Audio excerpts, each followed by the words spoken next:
You happy overall? Yes, I'm pleased to have adopted most of the recommendations. What about the area of the licences? Because they're going to index them and they're setting them a bit more expensive than you suggested, aren't they?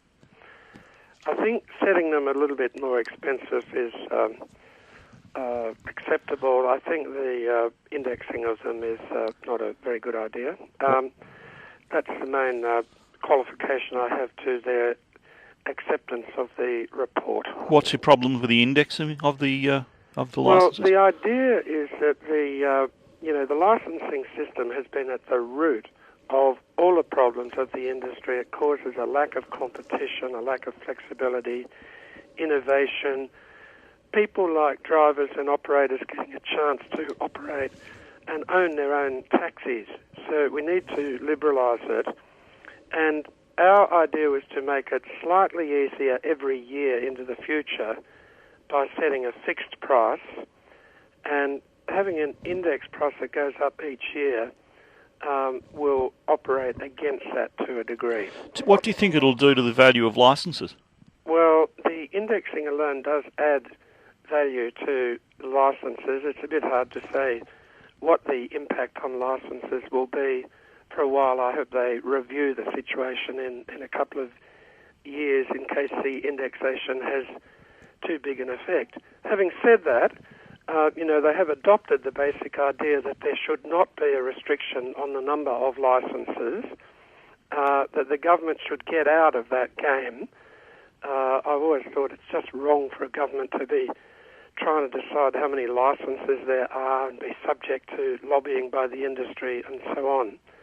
And it will cause some new people to come into the industry. There'll be more operators and drivers becoming owner drivers. Most licence holders do not operate or drive cars at the moment. 80% don't.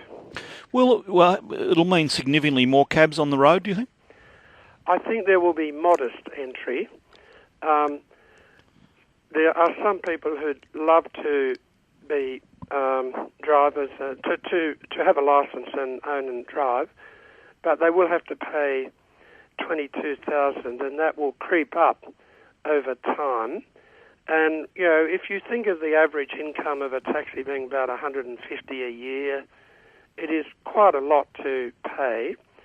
There will not be a flood of new entrants, that's for sure. There will be some entry. Won't that make it harder for the cabs on the road to make money?